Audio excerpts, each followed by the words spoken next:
Hello, hello, hello. This is Dr. Troy. And I'm Ben-Jamin Toy. We're broadcasting from the Cohesion Culture headquarters in beautiful Charleston, South Carolina, where even when it rains, the sun still shines. You're going to hear real-time stories from leaders confessing their most crucial or recent uh-oh experiences in business. Learn what their uh-oh cost them, steps they took to fix it, and how they planned to not do that one again.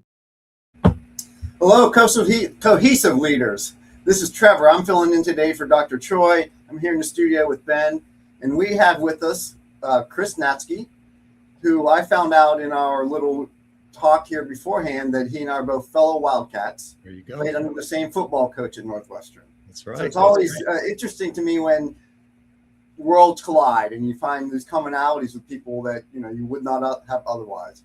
So we are honored to have you with us today, Chris. Thank you so much, and go Cats. Go Cats for sure. All right. Yeah. Chris, we're going to start off this episode like we do with all of our episodes. We want you to share with us and our listeners something about you that if they were to Google you or search for you on AI or look up your LinkedIn profile, they would not find about you. So tell us something interesting that they would not typically find. Yeah. Well, this one may show up every once and again, but one of the things that's probably unique for me is back in 2014, I walked the Camino de Santiago, which is a 500-mile trek across northern Spain. Now, and were you inspired to do it by the movie The Way, or did you have this on your own? I knew you were going to ask me that. I literally found out about 15 years before that. And it was something that I'd always wanted to do. And by a series of events, kind of a happenstance and an encouragement by a friend who we were having lunch in mid-February. And he said to me, he goes, hey, let me show you my bucket list. And now that year, he was going to climb Kilimanjaro. And he said, what's on your bucket list? And I said, I don't know. And he said, well, I bet it's that walk you've always talked about. And so I committed to doing some follow-up on it. And that was mid-February. And May 4th, I was walking up the side of the Pyrenees Mountains in France. So, yeah. Yeah. I have 5.5 years to do that one because I've been wanting to do that as well. So. Life-changing experience. And I will say that most of the Americans that I met on there were there because of the movie The Way. I just happened to precede it by several years. So. Now, did you go the 500-kilometer route, or which route did you go? I did. I did the what's called the Camino de Française. So it starts in Saint-Jean-Pied-de-Port in France, Western France. You go up into the Pyrenees Mountains, you come on down into Spain, and then you're northern Spain all the way across until you get to Santiago. Your accent seems incredible. Do you speak other French besides, or just the words that you know from the? You know what? I have a funny story about taking French my freshman year of college. It was not only enlightening, but it was also terrifying because I'd never done a foreign language. But I know just enough. And my oldest son actually did his junior year of college in Paris. So got to hang with him. And I guess my accent was good enough when I went to visit him. They thought I was Austrian. So I would say a few words and then they would go, blah, blah, blah, and I'd say, help. And I'd have to get my son to bail me out. So, yeah. So I've actually done part of that hike also, the coastal route. We started in Porto. Sure. We went on. I did it with my son a few summers ago because it was on his bucket list. Yeah. I couldn't get the time then to do part of it, but yeah, it was excellent. And that one I think can be a little windier, right? Because it's right on the water. No, it was not bad at all. It was for you. Flat. What I've heard. Yeah, it was. Yeah. I don't think not nearly as challenging as going through the Pyrenees. Yeah. Well, and I'll tell you what, too, just briefly, is that many Europeans do it the way you did. They do a quarter of it, then they come back the next summer and do another quarter. So right. You can do about a quarter per week. So yeah. That's awesome. Chris, we'd love to know who you are identity-wise. So share with us some of your core values, if you have personal core values, or behaviors or character traits that others would describe you as having. If you leave the room, what would they say? Or what would you want them to say about you? Yeah. Well, I think the first one gets anchored in my martial art training. I've been doing martial arts since I was a little boy. And so we have basically 4 tenets of Taekwondo, which is my martial art, which is courtesy, integrity, perseverance, self-control, and indomitable spirit. So I would hope that I'm demonstrating those. And I would also think that hopefully people, if I left a room, found that I was a good listener, that I was an empathetic person and really was present with them in those encounters. So yeah, those are some of the things that come to mind for me. I think it's very difficult for me to separate who I've become as a man from my martial art training, particularly as I developed it as a boy. And so those tenets are also incredibly powerful for me. It's great how you can tie those together, though, from what you've done in the past, but what you're doing with it now. Well, and it's really interesting because I've really found that even the things that I learned as a 10-year-old, as well as a teenager, et cetera, they still are reoccurring in my life. And the work that I do, and speaking and coaching, et cetera, it just is a foundation. And even though when I do coaching work, I'm not teaching people to kick and punch, those basic elements of martial art training are inseparable. Right. How would you tie in the active listening piece of that? So what skill throughout that ties into active listening? Well, I'll tell you what, is in martial arts, you learn very early on to be present, right? If you're in the ring with somebody, and particularly if you're in a competitive situation, and for me, I competed on a national level, which Olympic style Taekwondo was full contact. If you weren't present, there's a good chance you may wake up, right? Having realized, oh my gosh, I wasn't present.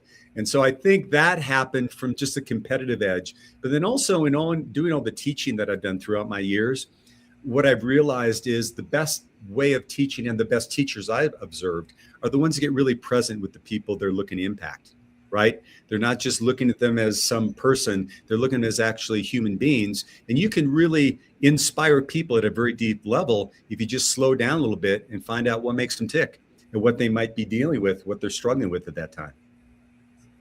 It sounds like you use a lot of your traits, characteristics in what you do for your job now, your role. So tell us more about your role. Well, I mean, what I'm doing now is I'm still very involved in the martial arts. I have an organization here in the Denver area that I'm president of, but I don't own the schools anymore.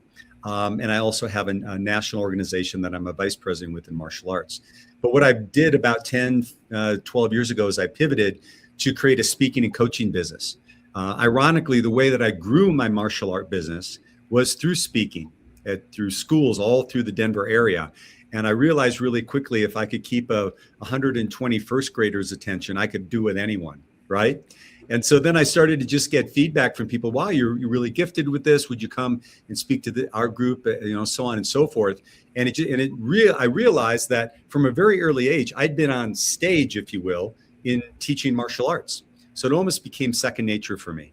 And so I just love being able to go on stage and being able to impact audiences.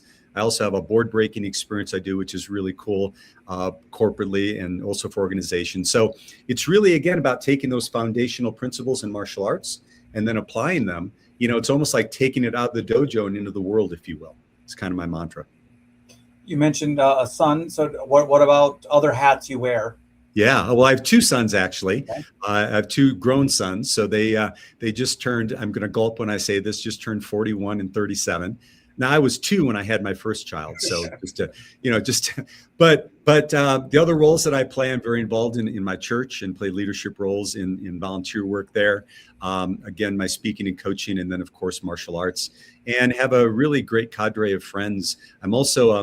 I also spend a lot of time. I'm a vice president of a men's organization here in the Denver area called Be Men, which is really committed to creating healthy masculinity. And so I spend a lot of time with that organization. Awesome. Well, great. That sets us up quite nicely, as I'm sure you've done some research on your or prepped for it. Yeah. We would love to let our audience know, what is the you came to experience? You had a storied career. You've done a lot of things, but what is something that happened or you messed up that you want to share with the audience? Right. Well, as I was thinking about this, I thought, wow, it's not only just specific to one story. I can see a pattern. When I speak to audiences that are particularly entrepreneurial, I always joke with them. I say, have you ever noticed that when you are going to move into an entrepreneurial endeavor, own your own business, that it's the most exciting time of your life, but it's also the most terrifying time of your life? And almost everyone will raise their hand. And it certainly was that with me. When I left the corporate environment, I spent 10 years with the top consumer products company in the country, was doing really well, but it's not where my heart was. So I decided I was going to open up my martial arts school. And what I realized very early is how much fear I had around making this move. Here I had this persona of being this tough martial art guy, et cetera, but I was being overtaken by panic attacks. I mean, it was just something that literally overcame. And in fact, I ended up spending, as a result of one panic attack, a night in the emergency room, right? And in fact, the doctor had told my wife at the time, and then told me that if I hadn't been such a well-conditioned athlete, I probably would have gone into cardiac arrest. So, what I realized at that time, and it was a process getting through it, which will come to my real that I want to share with you, is I had put so much pressure on myself. And I felt that, I'd had a lot of success in my life up until that time, as well as a lot of challenges like we all have. But I was always the one growing up in an alcoholic household, right? I was the hero in the family. So I was the one that always came through. I was the one that always had the success. And if everyone could focus on my successes, they didn't have to deal with the white elephant in the room, which was my father who was having those difficulties. So I'd learned to put a lot of pressure on myself, and I'd always come out well on the other side. But I'd never had a situation where now it all of a sudden put me on my back. I couldn't get out of it. And so I was able to move through that situation in my life. And now I'm about 4 years into my business, and things are starting to really, in my martial arts school, they're starting to really gain traction. In fact, in the first year, we had 200 students at one location. Average school in the country at that time had 80 students in it. And now we're getting close to that 300-400 student range. We're starting to roll. And I find out that the number one competitor in the Denver area, the number one school of martial arts in the Denver area, has moved a mile east of me. And I didn't know about it until my buddy texted me. I'm sorry, not texted me. He faxed me. I know I'm dating myself here, but he faxed me the notice of their grand opening. And I literally, guys, had driven past that area every day on the way to work, but they didn't have their sign up, so I didn't notice it. Well, all the panic came back. Everything came back. And, I wasn't on my back at this time, but I was floundering. I was thrashing. What am I going to do? And everything that kept going through my mind is my business is done. Everything I've grown and everything I've built over this time, it's now dust, right? And so I reached out. And I think one of the things I learned through my is the strongest of us, we have to learn how to ask for help when we're in it, when we're up against it. And I think, particularly in my case, I always felt I had to be independent. I could do this on my own. And then I started, getting some wise, some wisdom to me. And I realized, as one of my coaches told me one day, is that 100% strength comes from 100% vulnerability. And so I started reaching out, and I reached out to two of my mentors in the martial arts business. And both of them, to a man, told me almost the exact same thing. They said, Chris, we understand you've got this competitor that's moving down the road. And this was in addition to 6 other competitors in a 2-mile radius of me. So I thought, I'm ready to crash and burn, right? And they said to me basically this. They said, Chris, you can't do anything about him. You can't go firebomb the place, at least legally. You can't go beat him up. There's that legal thing again, right? But what you can do is you can focus on what you can do. You can focus on having the best school that you can, the best phone skills of your staff, the cleanest dojo that you have out there, that the classes are run at this incredible level. That is what you can control. So I was like, wow, okay, I guess I can. Now, I wasn't over the hill yet, but the more that I started thinking about it, and then the more that I started sharing it. So I brought my staff together and I told them the story. I'm like, hey guys, mile down the road, big chains coming into town. I watched the color drain from their face, but now I had to play the role of the leader, and I had to tell them we were going to be okay. And as I did that, you could just see everybody rally around. And I'm proud to say, it took us a while, but everyone rallied around, and within a year, it ended up being our best year of growth that we had ever had. Our business went up 33%, and I was able to bring 3 of those staff members on full time. So it was this huge awareness for me that when we are up against it, right, when we're in our fear as leaders, is that we can't focus on what's happening on outside of us. We can only focus on what's happening inside of us, as well as what we can control in our environment within our businesses or our lives or our relationships. So that was my big learning in that instance. Good there. So I want to go back and unpack some things, though. Sure. Okay. So the from what I hear, is you allowing the anxiety or the uncertainty to creep in, right? Yes, 100%. Okay. How long? What was that period from when you learned about them coming on board, and to where you're having a plan and rallying? What is that time period? Yeah. That time period was probably about 2 weeks. So Okay. I was sitting in it for 2 weeks. I'm in my stuff, and reaching out to people almost like for a lifeline. Tell me what I can do, save me, right? I was kind of in that. And what was interesting too, because I haven't really thought about this in quite some time, what I was like during that time. But I think there was also a fear of going back to when I ended up in that emergency room, that I was going to go through that same kind of downward spiral. Now, luckily I didn't. And I had a lot of support and a lot of evidence too at that time. But I think that was also in the back of my mind, is I can't go back there. But what if I do? I've got people now that depend on me, not only my family, but my staff, right? So you had that 2 week period, and your mind's going back to the past there. Yeah. What did letting yourself get to that spot cost you? What did it cost you in sleep, in social capital, in leadership, in monetary? Like, what was the actual cost for letting yourself get to that point? Yeah. Well, certainly it was inner peace, right? And so just like you said, and I know I wasn't sleeping well during that time. And I was also probably not the best at what I could do at work either, because I wasn't sharing it with anyone right at the beginning.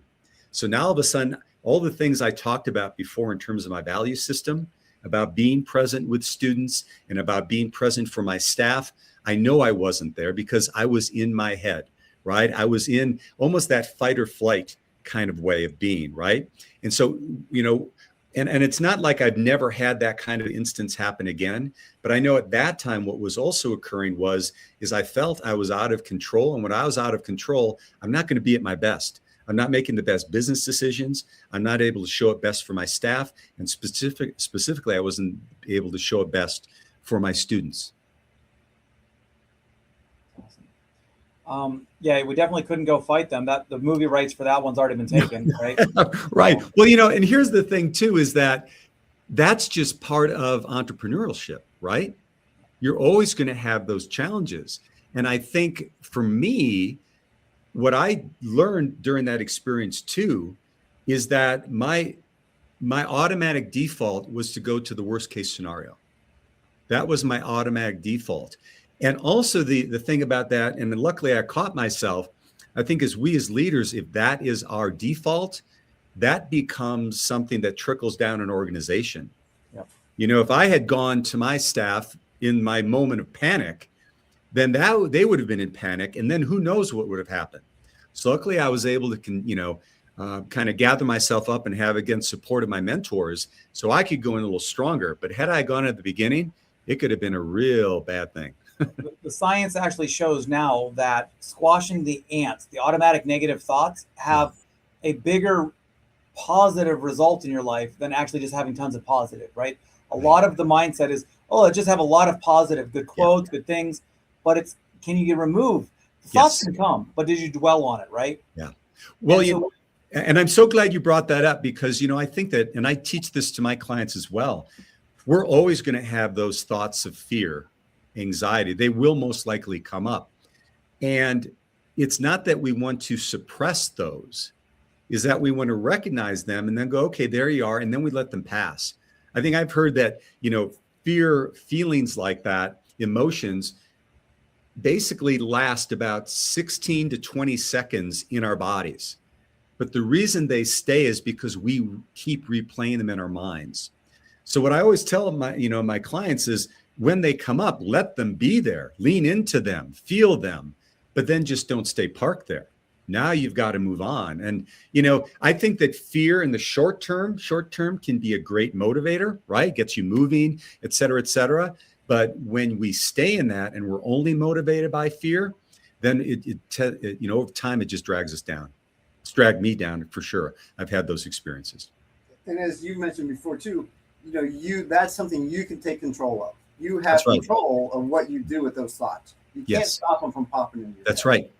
But you can control letting them run through and then being done with them. Yeah, and it's like they say, and this is probably an overused used adage, but courage isn't the lack of fear, it's having fear and acting anyway. And I think that's an important lesson. Again, it may sound like a cliche nowadays, but it's so true. It's so true. Chris, I'd like for you to repackage, reframe, revisit this concept of what you dealt with, and how can an employee early in their career, 20, early 30s, what would a situation similar might be, and how can they learn from what you did in a job role, right? Yeah.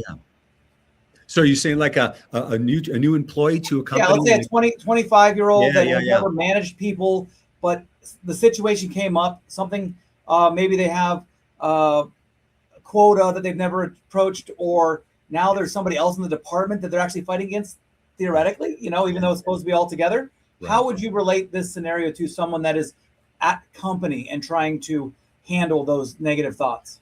Yeah, and I'm going back to my early days with the consumer products company, because I went in at a pretty young age. I graduated college. I got married between my junior and senior year of college. My wife at the time wasn't supposed to be able to get pregnant easily. Find out 3 months after we're married that we're going to have a child. Yay, good, right? It's awesome. But what ended up happening, he becomes premature. So he's born the 30th of May. I graduate college on the 15th of June, and the 24th of June, I'm starting up. So it's like instant adulthood, right? And so what I'd say to those people coming up is to slow it down. Number one, slow it down and look at the landscape. What we have a tendency to do, I think, as human beings, and particularly young people, when we haven't had the experience, is we tend to look at things very attached to the emotional content to it, right? It's like, it's very easy to project our fears and our anxieties onto that situation. And one thing that I share with my clients a lot is have those fears and anxieties come up, but then pause and ask yourself, what's really happening here? And what I mean by that is what's happening separated from my story of it, right? In my case that I shared with you before, it's like the story was, the demise of my business. Well, was that really happening at the time? No, it was a story I was creating for myself. So to be able to have the anxiety, the frustrations, the fear come up, but then step away and ask yourself that question. And from that point, now we're much more able to assess the problem and hopefully find solution to it. And the other thing I would say to this, and this might sound a little esoteric, but it's really helped me throughout the years, is what is this situation bringing for my learning, upliftment, and growth? So what is this situation bringing to me? And I still got to deal with it. And you know what? They're always going to be there. In fact, probably when we get older, they just get a little bigger, right? But what is this serving for our learning, upliftment, and growth? How can I use this to grow? And how can I improve? And what are the strategies? And I've got some of those I can possibly share later on of how you get through those times, because they're never going to end. They're probably just going to come either in different ways or maybe in larger ways. I love looking at it all from a mindset perspective of, all right, this is training me for something. I'm going to either teach somebody else or learn. It's going to apply in a future setup. Yeah. And being able to squash those ants is a huge one, right? But also the mindset that I'm just being prepared. It's something that's going to be useful in the future, either to somebody else or for myself. Right. And when we talk, we have a POWER acronym, and P is prepare your mindset. Yeah. And mindset is first, and you need to spend the most amount of time on it, because that will tell you how you adjust yourself in any situation, which is really powerful. Yeah. Yeah, well, I agree. And, the other thing, too, that I would say, and this is Ken, and you guys can probably substantiate this as well. I think that we as human beings, particularly as we get older, when we get honest with ourselves, the toughest times that we went through end up being the times usually that we're most proud of, right? It wasn't so much the victories. Okay, those are great. But what about those tough times when you're up against and you came through? They're the ones we tend to remember, and they're the ones we go, wow, yeah, you give ourselves those thumbs up. And it doesn't mean that, the victories aren't something we celebrate as well, but those are the times that test us, that test our mettle. I think those are the times that we can be most proud of in our lives. Chris, you mentioned something else that when you were going through this, that one of the things you did after you kind of dealt with a little bit yourself was then you got your team together. Yes. and told them what was going on and got their buy-in. And that's a very important step to take for all leaders.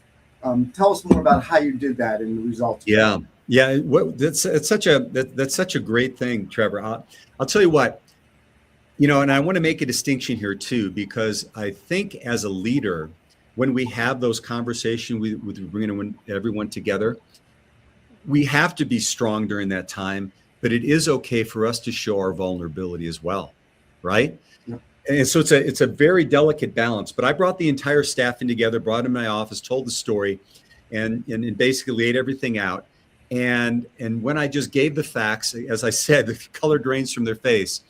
But then what I said was, and you know what, I'm scared about this too, and have been scared about it, but this is what we're going to do.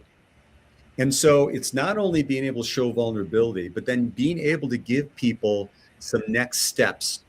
And then, I don't know, I don't even recall if I did it this time, but I would do this now, is after giving them my directives, I would say, okay, guys, what do you think we should do?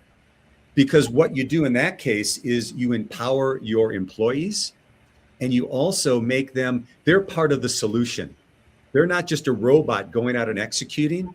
And there may be some of those ideas that you go, yeah, that's great. No, you said firebomb too. No, we're not going to do that. But many times you'll get those nuggets saying, yeah, that's great. And now they have ownership in the process as well. So it becomes a really strong, coherent team moving through an obstacle. Right. Yeah. Getting that buy-in from, yeah, whoever you're working with, coaching, helping, whatever. But when you get their buy-in because they came up with the idea, contributed to it, makes things go smooth. And it's the, you and I have the commonality of team sports at our alma mater. I mean, that's what great teams do from an athletic standpoint. There's no national champion in football or Super Bowl champion that doesn't go through adversity. They're the ones that are able to coalesce and be able to move through it together. And each one of them has their own individual expression of being able to, lead to the end result. That's where the power comes. Right. We often in our team building activities, we have some challenges and things like that are very tough. And people would say, well, man, these are really hard. And the automatic response I have is, yeah, just because it's hard doesn't mean it's not worth it. And that's where you get to learn other people's mindset or the skill sets in solving problems and everything. There's also a trend or a viral video that's talking about the difference between type 1 fun and type 2 fun. And I think it attests to what you're talking about and I would totally agree that the things you remember the most actually had the adversity, the things that weren't according to plan and easy. Well, they say that type 1 fun it was really, really enjoyable when it was happening. Yeah. But when you went to go think about it, those aren't that's not the thing that has memories attached to it, because it was a great snorkeling trip and whatever. But the type 2 fun might have been even slightly miserable going through it. Right. But you remember the laughter once, you went for this food and you were camping and it fell on the ground and now you had to all, ration out a little meal bar, and like there was adversity there, but those have the fondest memories because of the shared, not even misery, the shared, grit that was required. And there was probably grit in the food that you picked up. But, so I love that concept of the type 1, type 2 fun is like, yeah, me too. We want the easy sailing, but what do they say in the sailing? It's like, smooth winds do not make good sailors or something like that. So, well, the irony with that too is, Ben, is that I think that so many things that we develop, particularly technologically, are designed to make our lives easier, right? But I really believe that human beings in our nature are happiest when we have a challenge that we're dealing with. Now, I'm not saying an overwhelming challenge, but I've had 2,000 people get their black belt with me. And what I've watched is it's not an easy path. And I've only had 2. The first time they came to me, I knew they had all the attributes to be a black belt, right? But what about the other 1,998? Well, they had to go through their individual challenges to get there. But the irony of that is that once they did it, now that's when their confidence just bloomed. And they not only became some of my best black belts, they became some of my best teachers that I developed because they had that sense of empathy. This whole conversation really reminds me of, a year ago or so, a newsletter that I published on lawnmower parents versus helicopter. Helicopter, they're always around. Okay, but the idea of a lawnmower parent or a bulldozer parent is that someone that gets rid of all of the challenges and obstacles prior to a child in doing something, and how it also works in the workforce when you realize the manager took up all these things, and when that person's out, you realize, wow, this person did a lot or whatever. Yeah. How negative that can be when you have that type of person in your life. You think you're doing good by helping and this, but it reminds me of the idea of how the butterfly, right? If the butterfly doesn't struggle to get out of the chrysalis, right, and push the fluids out of its wings and all that, if Right. you really cut the chrysalis or cocoon and it falls to the ground, that butterfly or moth will be walking its days. That's right. Because it had to have the adversity to strengthen it to do what it was called to do. Yeah. So, You know, as you're saying that, it things brings me to the idea I heard on a recent podcast, this distinction between niceness and kindness, right? And so it may be very nice to take all those obstacles off the lawn as the lawnmower opponent, but is it really being kind, you know, to your child? Because, you know, the one thing we want to do as parents, at least I believe, and I've been blessed to be able not only be a parent to my own children, but, you know, by extension to, you know, thousands of kids in the martial art world, is teaching them how to deal with adversity can be one of the greatest lessons we teach. And, you know, and that's, you know, I always say that in martial arts, we have a saying that a black belt is a white belt that never quit. Right. And so, again, you don't have to be the most talented at the beginning or even at the end. But if you learn the skills of dealing with adversity, that can be one of the greatest skills you ever learn in your life. Dr. Troy would probably really love hearing this part because he has talks about kindness and niceness. And niceness you do for you because you don't want to upset anybody. That's right.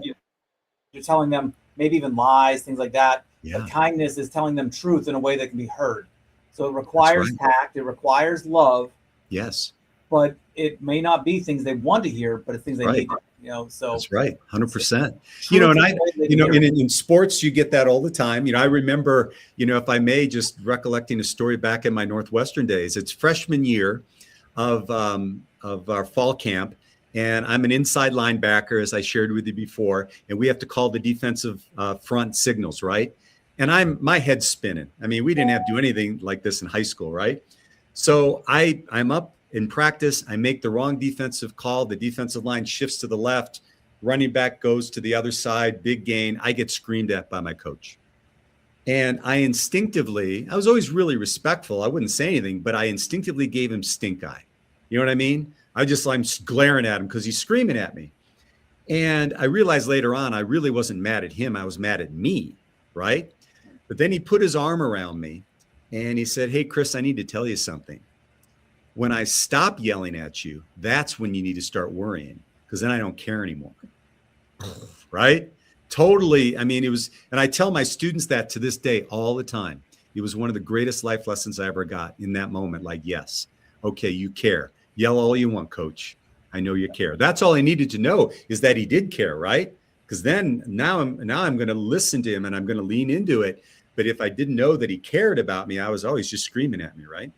And I think how do you take that, Chris? How do you take that though, and apply it now to being a leader in the business? Oh, I think it's absolutely the same thing. I mean, I don't think in a professional workforce you necessarily have people screaming at you like a football coach would, but at the same time, you have to know that there are going to be times where correction and feedback is going to be part of the game.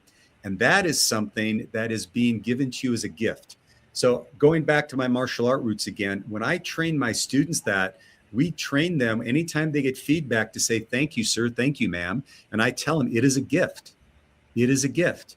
And if you're continuing to I just said this Saturday to a group of students I was teaching, if you're continuing to make those same errors after I correct you, that's on you, right? You have to take the feedback that we give you and grow from that. You know, if you're giving full effort, you make a mistake, I'm the most patient man on the planet. But if you're making continual mistakes because you're choosing not to, and you're not accepting the feedback as a gift, that's when we have some challenges. With that feedback being a gift, it points to Patrick Lencioni's work in the 5 dysfunctions of a team, where when there's conflict, people say, "Oh man, this is a horrible team. There's all this conflict." But conflict shows the trust and the care. That's right. And when in a company, people stop trying to question why we're doing something, that means they don't care anymore. They're like, whatever, they're checked out. They're already looking for other jobs. So as a leader, for you to show that you care, it's question with kindness, right? Yes. For understanding, giving you want to approach it properly, but that's the conflict that's needed because that helps move things forward. The project gets moved forward. You know, I'm a high D in the disc world, but I've surrounded myself with teams that are in the S and the C because they think totally different than me. Yes. And it's somewhat made me better. I'm slowly moving that direction to help make them team because I slow down to help make sure they understand. 100%. It's almost like a relationship too. The opposite of love is not hate, it's apathy. Difference, yep. Right? It's apathy. So if you are in a team and that is occurring, now that's the death spiral, isn't it? Because now you not only have to deal with the situation at hand, you have to deal with that emotion and bring them up to a level of actual caring. And I think that can be the death knell to many teams. Yeah. Chris, I bet we could go on for a long time on this.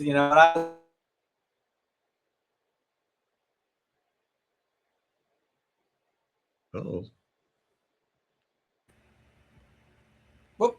Okay, we're back. There we go. We back? Okay. Uh-oh, right? Yeah, uh-oh. Yeah, so we actually have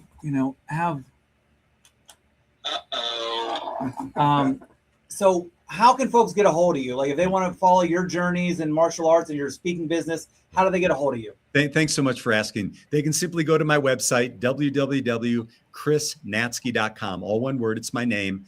CHRIS, N as in Navy, A T as in Tiger, Z as in Zebra, KE.com. Excellent. All right. Now, in your preparation, was there a question you thought that we would ask or you traditionally get asked that we have not asked you? Great. That's a really good question. And this is basically, it's pretty basic. I mean, most people always are curious about how I started my martial art journey. They always want to know that. And that's one thing I thought you might ask and didn't, but that's okay. That seems like a great question. How did you start your martial arts journey? Yeah, how about that? Well, I started it back in 1973. Short little chubby kid enamored with a TV show called Kung Fu. So some of us more senior people might remember that. Shaolin monk, Kwai Chang Caine walking across the American desert. And at that time, back in the early 70s, there wasn't a martial arts school on every corner like it is today. I grew up in a small southeastern portion of Wisconsin. So just happened to hear of a community center program under Korean karate. Went in, saw these guys doing these amazing movements, and literally, guys, felt like I came home. And that was September 13th, 1973, and been doing it ever since. So wow. That's awesome. So we are going to wrap up, and we're going to wrap up with the same way we do all of our Cohesion Culture programs, and reminding the listeners that you don't need to know everything. You just need to be teachable.